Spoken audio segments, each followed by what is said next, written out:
All right, guys, welcome back to the Pocket Mads channel. It's Matt here, and today I'm going to break down all of the best upgraded decks in the current metagame using all of the new cards that were released in Everyday Wonders. Like I said in yesterday's video, if you haven't seen it, go check it out. We talk about all of the best new decks. This video is going to be sort of an extension of that. We're kind of breaking things up. There's a lot of new changes into the metagame and into all of the decks because so many of these new cards are absolutely incredible. So think about today's video as an extension, a kind of a sequel to yesterday's video, and if you haven't seen it, definitely go check it out. That being said, you got to go register for this weekend's tournament. PMPT Holiday Special is this Sunday, $200 cash in the prize pool. It's going to be live streamed. It's a special single day event. Very, very fun. I cannot wait for this. Link to register down in the description below. So go ahead and go do that. But like I said, there were a lot of decks, or a couple of decks that we covered yesterday that you could consider to be, older decks that were changed or upgraded. And there might be some new decks in today's video that, you consider to be brand new and not upgraded. So it's just a way for me to kind of basically cover even more decks, but call the video something else. That's really what it's all about, if you had any questions. But if we didn't cover a deck in yesterday's video and we didn't cover it in today's video, comment down below. Let me know what deck you guys are talking about and how good you think it is. I've been keeping my eye on the metagame. Couple of pretty large tournaments going on. Things are really all over the place. It's a ton of fun. And I think in tomorrow's video, I'm actually going to break down some of the data. We're going to get in there. We're going to take a look at the numbers. We're going to see which decks are actually winning the most. I think that could be a very interesting video for tomorrow, going into this weekend, right? Anyway, let's get into the decks, okay? Let's just get right into it. Don't forget to like and subscribe. The first deck we're going to take a look at is Dusknoir. Now, this is something that I thought about including in yesterday's video. Some people are playing it. Basically, Dusknoir is a not very good card that people really try to make work whenever a new season comes out. I can't tell you how many different decks people have tried to pair with Dusknoir. The Shadow Void ability is a strong ability. Unfortunately for Dusknoir, it's not oftentimes worth playing this Pokemon for several different reasons. Yes, the Shadow Void ability is quite strong. When you pair this with Indeedee and Mega Sableye's, cursed Jewel attack, the whole concept here is to keep Mega Sableye alive for as long as possible. That way you're forcing your opponent to attack Sableye over and over again. There's some inherent inconsistency problems here, right? If you take a look at our basic Pokemon count, we have 2 Duskull and we have 1 Indeedee and then 2 Mega Sableye. So, odds are you're not even going to be leading Sableye in the active spot. So you're going to be reliant on things like X speed. There's a lot of, iffy parts about that. Also, Dusknoir is a stage 2 Pokemon, so you have to draw into Rare Candy, which is doable, right? To get Duskull down, to draw Dusknoir to Rare Candy, Copycat, it's doable. It's just not very consistent. And like I said, even if this deck does kind of, get to the board state that you want it to, it might not even be that good because we have bench damaging abilities like Qianpao. We have Greninja decks, which are, quite frankly, extremely popular at this point in the early metagame. So I like Dusknoir. I do. It's definitely a cool deck, and I do think it makes sense with Sableye. So I wanted to highlight this because this is definitely a really, really interesting deck. I do think it's like the new best way to be playing Shadow Void Dusknoir. And Mega Sableye, as we know, at least as you should know, at this point in the season is definitely one of the best new Pokemon. It's an absolutely incredible card. We might talk more about Sableye, I think, in this video, but in future videos. Not only is it one of the most played Pokemon, it's being played a lot of different ways in this early season, and all of these decks are actually very successful. And which is kind of why I've been talking so much about it the last few days. And I know everybody's kind of focused on Mega Diancie, they're focused on Milotic, but to be fair, I actually think Mega Sableye might actually be like one of, if not the best Pokemon coming out in this new set. I forget what I gave it for a rating. I think I gave it like a 4, but it's very good. It's a very good card. Anyway, here is Shadow Void Dusknoir with Mega Sableye. There's nothing else really to talk about here. Unfortunately, because this deck plays Dark Energies, you can't actually attack with Dusknoir. You can't attack with Indeedee, so you have only one attacking option. There's a lot of things kind of happening here that I don't love, but one thing I do really like is Mega Sableye with Rocky Helmet. And the concept of, attacking and then forcing your opponent to, deal a ton of damage to themselves if they attack into Sableye. I actually think this is a very, very strong card. And I said it before, the colorless energy in Sableye is a very, very big deal. It's one of the main reasons why I think Sableye is so strong. This is not a deck that really utilizes that one colorless energy, but I do think the best Sableye decks will likely be decks that do incorporate or utilize that colorless energy in its attack cost. There's a funny thing that's going on with Sableye that I kind of just want to mention.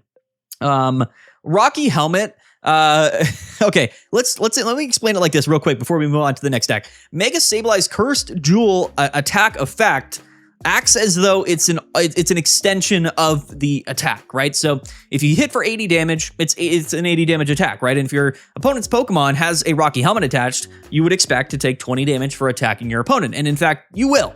However, the second effect of the attack, which happens when your opponent attacks Sableye, also acts as an attack from Sableye, so you will take an additional 20 damage from Rocky Helmet. Does that make sense? It's actually very, very funny, and Rocky Helmet against Sableye is almost just as good as Rocky Helmet on Sableye. I just wanted to mention that. Maybe that didn't make any sense, but try it out for yourself. If you're playing Sableye and you attack into a Rocky Helmet and they attack you, you take the Rocky Helmet damage twice. It's pretty funny. Anyway, moving on. The next deck we're going to take a look at is Hydreigon, another Sableye deck list. Listen, I personally think that Hydreigon is still one of the strongest Pokemon in the entire game. There's going to be a lot of discourse this season between is Mega Absol or Mega Sableye better, because they are two very similar Pokemon. In certain decks, I think Sableye will be better. I think Mega Absol in certain decks might be better. Hydreigon is probably the #1 example of that. Sableye can see more play than Absol can because of the colorless energy, but the most popular, decks that Mega Absol saw playing were, of course, Zoroark EX and Hydreigon. So the main question that I think a lot of people are having right now is, should I be playing Sableye or should I be playing Absol? Personally, I just think Mega Sableye is a better card, just for the fact that it can deal more damage, right? And one of the big downsides to Mega Absol was that sometimes Pokemon could extend and heal outside of 2-hit KO range, and even though Absol does discard supporter cards like Cyrus, damage in general is pretty valuable. Now, I do think Hydreigon might be the #1 example of a deck where Absol could in fact be better. I don't know if it even matters that much. At the end of the day, Mega Absol it was not the most important card into Hydreigon. Hydreigon won games because of Hydreigon. However, keep in mind, there are those games where, of course, you do lead Absol and you don't draw any other Pokemon, so you're kind of banking on it, attaching to it, and hoping that you can maybe do something with it. And on its own, at the beginning of games, if you go second, I actually do like Mega Sableye a bit better, just because, again, you can put a little bit more damage pressure on your opponent, especially with Rocky Helmet. So people are playing Hydreigon now with Mega Sableye replacing Mega Absol. Is it better? Only time will tell. I do like Mega Sableye better than Mega Absol, but I know some people don't. And Hydreigon might be one of those examples where maybe Absol is better. We're just going to have to kind of wait and see what the top players decide and what the data really dictates as the season goes on. But here is an updated Hydreigon deck. It's still probably one of the better decks in the entire game, if we're being honest. Like, I don't know if anything's really going to knock Hydreigon off its pedestal. What's interesting is that at the J Dankest tournament a couple of days ago, which was almost 300 players, definitely the largest tournament so far this season, 3 of the top 3 decks of that tournament, well, first, second, and third place in the final standings were all Magnezone and Miraidon. So, certainly some old decks that really haven't changed at all are still some of the strongest decks in the entire game. And I do think Magnezone Miraidon is still one of those deck lists. So even though, it's a new season, there's new cards, people are definitely infatuated with playing these new strategies. Keep in mind, some of these old decks are still going to be very, very strong, and I do think that Magnezone Miraidon might be, a top-tier example of that. And there's other cards as well, and we'll cover the metagame and the greater scope of it, as we get some more tournament data. Right now, we're definitely focusing on the new decks and talking about them, but there might be old decks that are still top-tier decks, of course, right? I mean, that's it always goes that way. So you gotta stay tuned. We'll talk about, I think, a little bit more tomorrow, which decks are performing the best. Moving on, let's talk about Zoroark, but, in general, let's talk about Houndstone, let's talk about Gourgiest, because that's, to me, really, what the whole concept around Zoroark is. In yesterday's video, I highlighted the Glamora Zoroark deck. Zoroark's a colorless Pokemon. It's almost strange because there are a lot of different ways that you can play this Pokemon. Again, I mentioned yesterday the singles battle arena, or the single battle, expert mode deck for Zoroark was playing the new Butterfree and Caterpie combo, which I think is phenomenal, and we'll talk about that actually later in today's video. But Zoroark at its core, is a Pokemon that kind of further extends on the Houndstone concept. And this is a deck list that somebody brought to a tournament and did well recently. And it's Gourgeist, Meloetta, Houndstone, and Zoroark. And you know what? This may seem like there's a ton of Pokemon in this deck, and that's because there are a ton of Pokemon in this deck. but it really doesn't matter that much. You got to understand, like, you know, Houndstone and Gourgeist, they discard cards. The whole concept is to get Pokemon in your discard pile. So you're gonna want to play some extra Pokemon. Comfey is really nice for, you know, sleep protection and status protection. Gourgeist, as we know, is already a very strong Pokemon. Meloette is nice to just kind of get more Pokemon in your hand. Houndstone effectively does the same thing as Zoroark, however, it is specific to psychic Pokemon, but that's fine because this is a psychic Pokemon deck. So the concept here is that we're playing multiple evolution Pokemon. We have Gourgeist, which is an early attacker for a single energy cost, and then of course it's discarding Pokemon, and then we have Houndstone as sort of a backup option, right? So instead of just playing double Zoroark, we're playing a 1/1 copy of it. And I really don't mind it whatsoever. Also because Graveyard is the basic Pokemon of Houndstone, and it also discards cards from your hand, right? So like, I don't know if you really need to play both Houndstone and Zoroark in the deck. That is sort of an interesting thing. But in general, I do think one of the big upsides to Houndstone was the fact that it was a single prize Pokemon. And even if it was like the second Pokemon you got out during a battle, you didn't end up losing the game, you know? So there is definitely a case to be made to be playing Zoroark the same way that we were playing Houndstone, or in this case, even playing them together. Lots of different iterations of Hisuian Zoroark are going to see a ton of play. This is going to get a bit interesting because we have Hisuian Zoroark and we also have normal Zoroark EX. They both have EX cards. So shout out to Zoroark, a very popular Pokemon, I would imagine. They're both really cool. Both really cool cards, both good cards, quite frankly. I kind of wish Hisuian Zoroark was a better card. It's not a terrible card. It just has like teleport like Abra for one colorless, but I wish it did just have like a better attack or an effect or something, because it just doesn't really do much, you know? But yeah, I got nothing else to really say. We're playing, and again, we're playing so many Pokemon in this deck, you might be like, oh, that's too many Pokemon, but that's the core concept of the deck. Double Research, double Copycat, so we're full on draw support and double Pokeball, right? So you're playing the 6 draw support cards and then double Plaza, right? Just to kind of give us free retreat, basically, for all of our Pokemon, which is a big deal. I think that's all you need. We're playing one Sabrina in here as well. You know, no tool cards, no, you know, additional attacks, no Cyruses. The concept of this deck, it was the same with Houndstone and Zoroark, and the reason why these are good Pokemon is because they have 1-hit KO potential.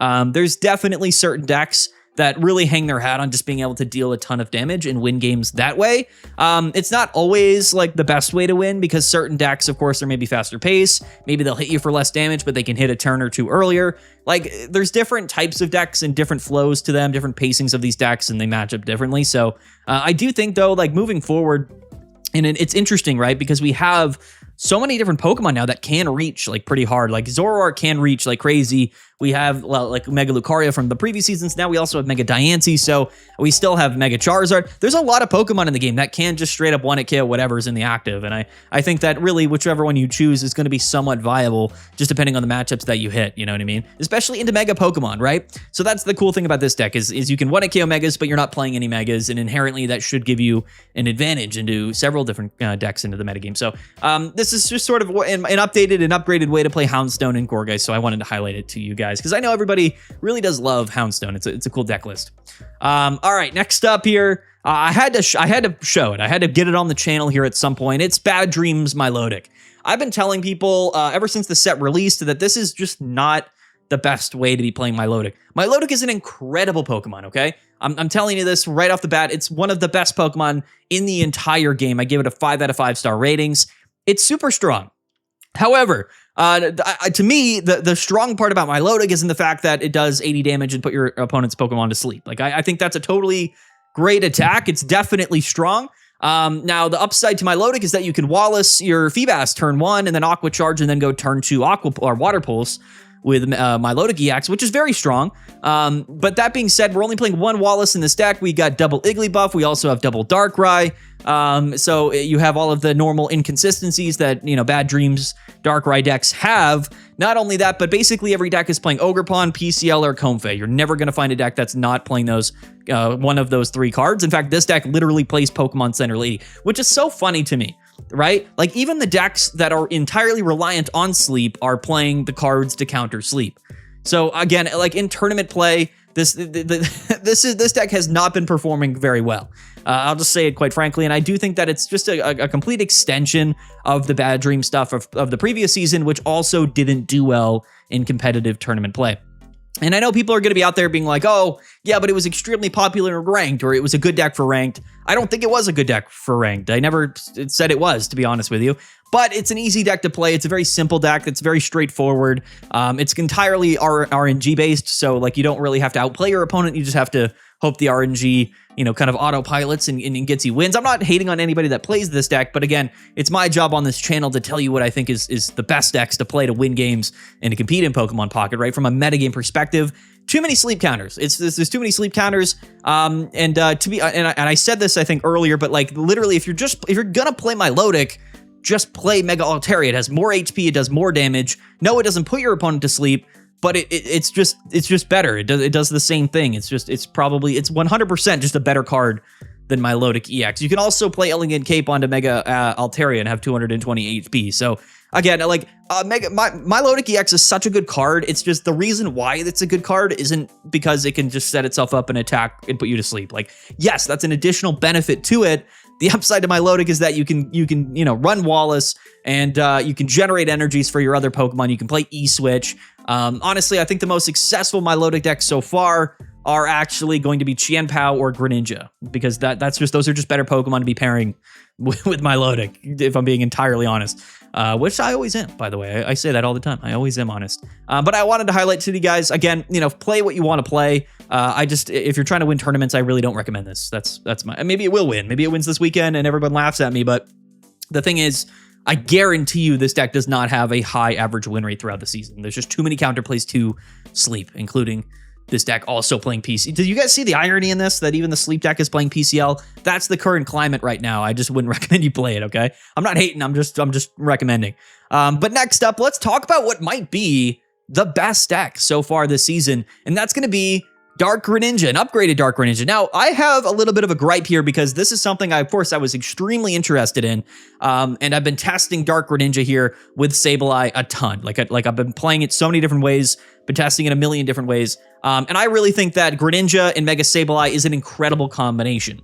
Now, I'm going to talk about this deck list because this is the deck that people are playing to tournaments. This is the deck that is the second most played deck in the metagame currently in this early season, one of the highest average win rates. But I'm also going to show you after this sort of an alternative way to play this strategy that I've been testing, I've been playing, and think is very good, that I built myself. So I'll show it to you after this. But anyway, it's basically literally Dark Greninja, but we've thrown a Sableye into the deck, which is very odd to me. What the upside here, though, is that we can play Small Balloon, and Small Balloon is an improvement on X speed, right? So whether you lead Froakie, whether you lead Absol, whether you lead Sableye, you can Small Balloon and you can retreat out for free into your Chingling, buy you some time, get the item locked down, you Lucky Egg onto the Chingling, double Copycat, double Research, double Pokeball. This allows you to draw more cards more consistently and move through your deck so that you can find your rare candy Greninjas. It's very good. It's generally very, very good. However, one thing I don't really understand about this deck is why we're playing both Absol and Sableye. Neither of these Pokemon are things you really want in the active to start the game. You would just rather start Chingling, right? Like that's your lead-off Pokemon. And honestly, like for a deck like this with Greninja and Darkrai Pings, I think Mega Sableye is just a better card than Mega Absol. I do understand they do different things, okay? I entirely do understand that. I just don't think you need two Mega Pokemon, right? You don't want to lead off with Mega Absol, play Pokeball, and then draw Mega Sableye. That just doesn't, you're like, oh, like I don't want that. So in my mind, yes, maybe it is better to be playing one of each. I just personally don't understand the value of it, as opposed to just maybe playing one less basic Pokemon, having a more consistent leadoff and doing it that way. Yes, I mean, leading Absol and both Sableye are both better than leading Darkrai, so you have one extra single energy retreat basic Pokemon for Small Balloon. So maybe I get it. I do get it to some extent, but I do think there is some room for improvement here. One of the biggest questions that I've had about this deck list, and what I've been testing myself very, very much so over the last 2 days, is Chingling. As you guys know on the channel, I am a very, very big, I'm an enjoyer of Chingling. I'm an advocate, okay? I'm a Paul Heyman guy. I'm an advocate for Chingling, okay? I think Chingling is incredible. I think it's honestly one of the best cards in the entire game. However, I do think there's a lot of potential here to just not play Chingling and play something else, which for the first time in a while, I'm actually maybe advocating to some degree to not play Chingling. And I'll talk about that here in a little bit. But as we know, Chingling is incredible. I mean, it's so good. It's so good. I mean, I can't tell you it's not good. Chingling's very, very good. But let me just sort of make the case for something else for you for a moment. So here's going to be kind of a different rendition of this archetype that I've been testing and have been actually very, very surprised by, pleasantly surprised by, okay? And that's going to be this right here. So this is in the deck builder. That's why it looks a bit different. I can't really zoom in effectively without some of the cards getting cut off, unfortunately. So it's a bit small.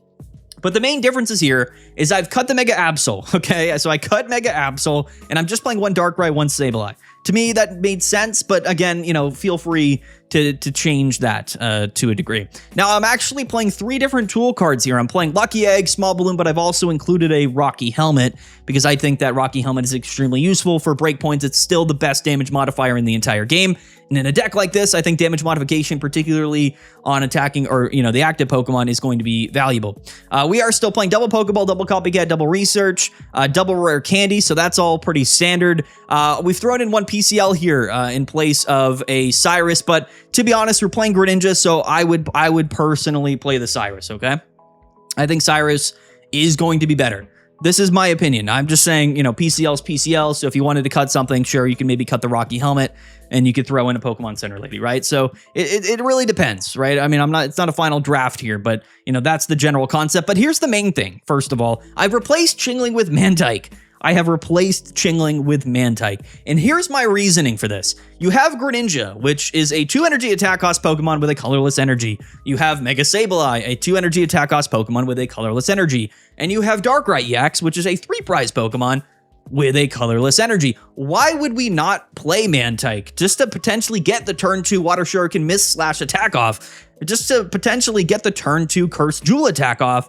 This, if you're playing Mantike, it's much, much better in my mind, going first than Chingling is, right? Yes, Chingling gets 10 damage off, and then you item lock, but wouldn't you just straight up rather, like, get turn 2 Mega Sableye? And if you do go second, then you can get turn 2 Mega Sableye with a Nightmare or a Ping attachment, or a Greninja Ping, right? Like, to me, like, Mantike makes a ton of sense in this deck, and that was sort of my original concept. I was like, well, why don't we just try Mantike? Because we're already playing Greninja, and why wouldn't we potentially utilize it as an actual attacking option, right? There's going to be games where you play Pokeball and you don't have Sableye or Darkrai or Absol or whatever, right? You just have your Froakie. So why not just allow yourself to attack with Greninja on turn 2? It's turn 2 80 damage with Water Shuriken. That's very good. It's very, very strong. So that was my reasoning here. This is sort of a draft. This is like my testing here. I do like Rocky Helmet. The other card you could play in a deck like this is going to be Starting Plains. Like, Starting Plains isn't terrible in a deck like this if you did want to play a Stadium, right? But just the general concept, basically the core concept of the deck is the same, but of course, if you're playing Mantike, you don't need the Absol, right? That's just sort of the general concept, because Absol is a 2 dark energy Pokemon. So this is the draft that I've been playing myself on the random, you know, competitive battle ladder or whatever in game, and it's been absolutely insane. The combo, what it really comes down to me is the combo of Curse Jewel with Mega Sableye plus Nightmare Aura plus Greninja Water Shurikens is just so much damage. And if you add in a Rocky Helmet to that, you can genuinely take KOs on anything in the entire game. It's a ton of damage. It's basically double the damage that you would have normally had with Absol. And I'm not saying that an Absol in the active, you know, with a Darkrai backing it up and a Greninja isn't also strong, because it definitely is, but that extra damage from Curse Jewel is a very, very big deal. In my experience, most Pokemon in the game right now are not going to be 1-hit KOing Sableye, at least like at the point in time where you get Sableye in the active. And that's why I actually really like kind of turboing Sableye and getting it in the active early, is because most of the time, like if you're playing Gardevoir Diancie, like they have to attack you with Gardevoir, right? So if they come in and you hit for 100 or whatever, and then, you know, because with weakness, but then they attack you, they take 40, then you have Darkrai, you have Greninja Pings, you could Cyrus it back up. So like Gardevoir typically has to come in before Diancie. Things like SCEPTILE can't 1-hit KO Sableye even with weakness. Suicune can't, Milotic can't. Like there's just a lot going on here to the where I actually just straight up would rather be able to attack a turn earlier with Sableye and with Darkrai. And that's, again, the upside here is that Mantike works with Greninja, works with Sableye, and it works with Darkrai. So that's my pitch to you guys. Again, I'm not saying that this version isn't good. That people have been playing the Chingling Greninja combo for a very, very long time. Item lock is very, very strong. But just keep in mind, if you did just not want to play Chingling and you wanted to play Mantike, in my mind, it still feels incredibly strong right now. It does feel very, very good. So I just wanted to talk about it and recommend it to you guys. If I had to really settle on something, I would maybe just even cut Starting Plains and I would still play Rocky Helmet. because the Rocky Helmet value is really high. Even if you're attaching it to Mantike, just to kind of get the free 20 damage off on a Pokemon that might be attacking you on your second turn. Or again, like you attach it to Sableye or Greninja or Darkrai, whatever's in the active spot, right?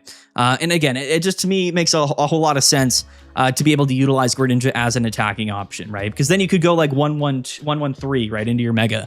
And you could actually use Greninja like as an actual pivot in the mid game as an attacking Pokemon before you even go into Mega Sableye, right? And I found this to be extremely strong. So this is kind of what I've been playing. I think this exact 20 card list. Try it out yourself. Let me know if you don't like Mantike. If you'd rather play Chingling, I'm sure it's also very, very strong. Okay, next up, let's talk about Greninja Altaria. And like I said, guys, Greninja's been one of the best Pokemon really ever, but at the beginning of the season, Greninja's been phenomenally strong. And as we know, Mega Altaria is very, very good with Greninja, and this was another Chingling deck, right, with Lucky Egg. But in my estimation, I think that this is an archetype similar to the other version here with Sableye and Darkrai, but less so. I think that Munchlax actually has a lot of potential here. And the reason I say that is because you wouldn't ever play like Mantike or anything like that in Mega Altaria because it's got 2 psychic energies and you're never attacking with Greninja, right? So you don't really have to worry about that. The thing about Munchlax is like if you wanted to, and this is just an example of a deck from a recent tournament, but if you wanted to incorporate Munchlax into this deck somewhere, it's going to draw you even more cards and it still does the 10 damage chip with Chingling. It's also a lot more safe from getting KO'd by a turn 1 Igglybuff Darkrai combo because it has 50 HP instead of 30, right? So they'll need double Darkrai to KO you with Igglybuff Darkrai. I think that in its own right is a very, very big deal. Now, to me, if I'm playing Munchlax, like if I wanted to go fully committed to the Munchlax strategy, I would in fact just cut the Chingling and play double Munchlax here, and then I would probably cut the Lucky Eggs, in fact, entirely because Munchlax is drawing us cards, and then I would probably just play like double Rocky Helmet or whatever, right? And just play like extra damage modification, or you could play Elegant Cape to give Mega Altaria maybe 220 HP. There's a lot of extra room there. Munchlax is still searchable with Lycia, and it's in general a really good Pokemon. Now, the issue with Munchlax, of course, is that it does not have free retreat, so that is sort of a scary part about it. But I think Munchlax is a very, very good card that could easily see play in a bunch of different decks, and I think Altaria Greninja is certainly one of those examples. So here's just a deck that's only playing one Munchlax, but I will say that I think there's a lot of potential for this particular strategy, Altaria Greninja, to really utilize the new Munchlax. It is a very good card. It's a very, very powerful card, and I'm very intrigued by the potential of Munchlax, moving forward. Okay, next up, let's talk about Zoroark, because this is yet another deck where, like I mentioned earlier, you can just sort of replace Absol with Mega Sableye, and I actually think it's kind of an upgrade. I do. The big upside to Zoroark is that even more so than Hydreigon, it's just immediately right in your face, right? And that's why I really like Zoroark. So you're pairing a Pokemon like Zoroark, which is very aggressive. It's just immediately in front of you dealing damage, and this is going to be a dark-only deck list, and that single energy attack cost means that, there's some room for us to even just pivot pretty early into a Sableye if we wanted to, or just utilize the Nightmare Aura Pings for Darkrai. And again, I do think Mega Sableye has a bit more synergy with Darkrai, quite frankly, right? Because the damage starts to add up. You know what I mean? You hit for 80, and then you also hit for 20, so that's 100. Your opponent attacks you, and that's 140. Rocky Helmet makes that 160. And since we're playing Rocky Helmet and Darkrai anyway in these Hydreigon Zoroark decks, I just think that they sort of synergize a bit better with Mega Sableye. I'll just flat out say it. I do think Mega Sableye is just better in most of these strategies than Mega Absol. And again, that's the whole thing here. It's pretty much the exact same deck as it was last season, just like Hydreigon, but now we have Mega Sableye, which in my mind is probably an upgrade. I don't know how well Zoroark is doing this season, in fact. I haven't actually checked the data on this deck list in particular, but I'm sure it's still a valuable strategy. And again, maybe time will tell. Maybe Absol is better than Mega Sableye. In fact, in a deck like this that's playing entirely dark energies, then it's almost like maybe why not? But again, Rocky Helmet Darkrai kind of synergizes a little bit better to me than Mega Sableye, but I just prefer the damage. Like that's just, at the end of the day, I'd rather just deal 100 damage. I'd rather deal 120 than 80. Like, I know the supporter discard's very, very clutch. I do get it. I do. And I know people think I'm just disrespecting Absol, but again, I'm just giving you my opinions as to what I think's better. Maybe Sableye completely falls off. Maybe it just sort of stops seeing play after a week and everyone goes back to Absol. I would not be surprised. At least in these dark type decks, I would not be surprised if Absol was in fact better than Sableye, because maybe the damage is a bit overkill. I think probably more likely in Hydreigon than it is for Sableye, because Hydreigon already does a ton of damage, but Zoroark doesn't deal like that much damage. So I do think I actually like Sableye and Zoroark maybe better, but that's my opinion. Comment down below. Give me other reasons or explanations why you think you might like Absol or Sableye better in any of these deck lists. But certainly one of the big things, because Mega Sableye is so flexible, you can play it in like anything. And we covered like 3 Milotic decks in yesterday's video and 1 more in today. So Sableye and Milotic are extremely flexible, and I think that's why they're so strong currently and seeing so much play in this current metagame. Lastly, let's end on a banger here. This is going to be an upgraded Mega SCEPTILE deck, which is with the new Sunny Wind, Butterfree, and the Quick Growth Caterpie.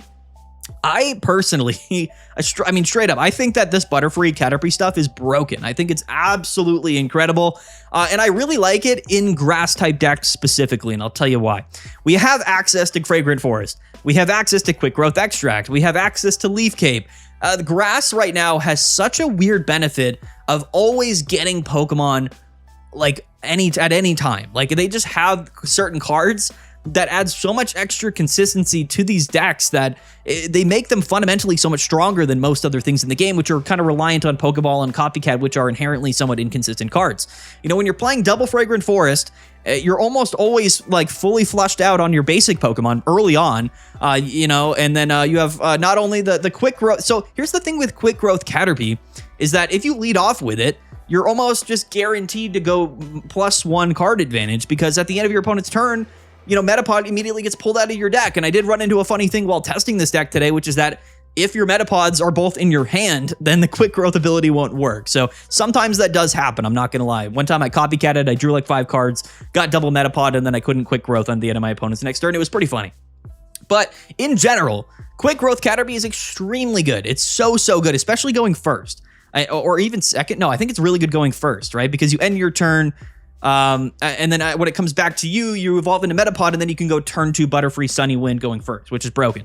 But in general, right? So the combo of Quick Growth Caterpie, if you're playing 2 copies of that with 2 Metapod and 2 Butterfree and Quick Growth Extract, plus Fragrant Forest, you're going to find yourself with like 5 cards in your deck by the end of your second turn. And that's such an advantage. I don't think anything else in the game has anything remotely close from a card advantage and consistency standpoint as some of these grass-type decks do. And, you know, SCEPTILE was always a really well-played Pokemon. It was always a strong Pokemon, you know, in previous seasons. Like last season and the season before, it's one of the best Pokemon that we have in the entire game. So why wouldn't we play this new broken grass strategy with SCEPTILE? And I think people are kind of realizing that. When I took a look at the numbers today, when I took a look, you know, at the metagame data, I was very surprised to see that this deck was perhaps the most winningest deck so far from an average win rate perspective. Absolutely incredible. You are hitting for weakness on Mega Sableye as well, which is going to be quite relevant. Butterfree's underrated. It's just an underrated card, not only because of the Quick Growth, you know, Caterpie stuff, but for 1 energy, you hit for 60 damage, and then you also heal yourself for 20, which is a totally respectable attack effect when you consider that with Leaf Cape, you have 160 HP. 160. It's really easy. Like your opponent's going to have to go through 2 160 HP Butterfrees and then go through a Mega Sableye. Like it's not, trust me, this is way better than we're maybe, I think, giving it credit for. Somebody made a funny comment on my set review. They were like, wow, the best card in the set is Caterpie. And like, they weren't far off. They really weren't. This is like one of the stronger things in the entire game, especially again, because we have Fragrant Forest and we have Quick Growth Extract. So it's like, you don't even need to draw into your Butterfree on your second turn. Like you can go from Caterpie into Butterfree without ever even having a Metapod or Butterfree in your hand. That's the crazy part about this, right? You just Fragrant Forest, you get the Caterpie, you go into the active, you end your turn. Next turn, you go into Metapod, it gets pulled from your deck, and then you Quick Growth Extract, pull the Butterfree from your deck, and all of a sudden it's turn 2 Butterfree hitting for 60. You know, and all the while you're just yanking cards out of your deck, and you know, it's the end of the game, it's turn 2, turn 3, you're all already fully set up, you got 4 cards in your deck. You're like, all right, you know, sounds good, we're doing good. I really like this. I do. I think that, you know, I tried it in a couple of different ways. Of course, you know, the Caterpie Butterfree stuff is seeing play with Zoroark. We're seeing a little bit, you know, maybe with some other strategies. I tried it myself with like Mega Pinsir, because Mega Pinsir's, you know, it's a single part, you know, Pokemon that can hit for a lot of damage. But, you know, at the end of the day, I mean, Mega SCEPTILE is just a better card. It really is. There's room in here to maybe play, you know, an Erica. Right? You could easily play an Erica. Here, we're not playing Rare Candy. We're playing 1 Trico, 1 Grovyle, 1 Mega SCEPTILE. But once again, I do think this is worth it because double Quick Growth Extract, right? So it really does just make a lot of sense. I love this deck list. I love Butterfree. I love Grass. Grass feels absolutely incredible right now, especially because Dark-type decks, I think, are going to be so popular. They're going to be so popular this season. Yeah, I mean, Mega SCEPTILE does 130, which is not a bad amount of damage. It's pretty clutch into things like Chien-Pao and Indeedee and whatnot. You would like that poison to tick, but sometimes, you know, Comfey, Ogerpon stuff stops that from happening. The other thing to keep in mind with Butterfree is that you don't have to worry about the Oricorio stuff ever. Like, you're not losing to Oricorio. It's just, this to me is the biggest story, like of upgraded decks. Like, this is why I'm leaving this at the end of this video, because I think this is like the biggest thing that was upgraded currently. And I think it's kind of slept on. So if anybody watches this video, and you're moving forward and you're kind of wondering what to be playing moving forward, like this is really good. This is, I think, as good as Sceptile has ever been, honestly. And we'll see. I mean, I don't know how popular this will get, but honestly, yeah, Quick Growth Caterpie, Sunny Wind Butterfree is broken. It's very, very good. Card advantage, I'm always a big card advantage guy. I love card advantage. You always put yourself in a winning position, and to be fair, you know, the Butterfree is just a good card. Like, the whole combo is really, really good. They snuck it in here this set, and they gave us something absolutely incredible. And let's talk about Metapod, which has 80 HP and for 1 energy does 30, which can KO an Igglybuff, right? So, you know, it's so funny, like, when Caterpie's in the active, like, if you bench the Caterpie and you leave Cape it, it's got 70 HP, so you're not getting KO'd, right? Not by a double Igglybuff Darkrai combo, which is really awesome. I love that, right? But then, you know, they put us asleep and they hit us for damage, and then we're like, oh, okay. But then our turn ends and we immediately automatically evolve into Metapod. So, like, even if we don't find Butterfree, we just break out of sleep because we evolved for free, and then you can hit them for 30 right back. It's super funny. It's actually really good into sleep as well. But I definitely would recommend Leaf Cape because Caterpie can be a little bit scary, right? There are some things like Igglybuff Darkrai, which will be able to take the KO on you. Maybe you slot an Ogerpon in here. I mean, I don't know. But I personally think the Butterfree rather, is incredible. So I wanted to talk about it. I'm sweating right now. It's so hot in my office. So hot in here, and I'm sweating. This was a somewhat long video, 36 minutes, but I have a lot of thoughts and opinions about this new season, about these new decks, these new cards. It's very exciting. Very, very exciting. I think this is going to be a super fun season. Actually, some of the most fun I've ever had for Pokemon Pocket is currently right now, and I find it to be very fun.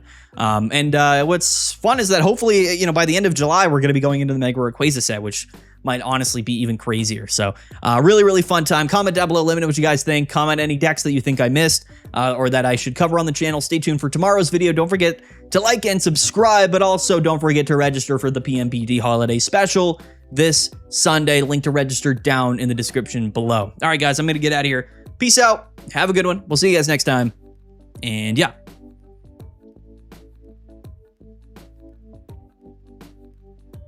Bye.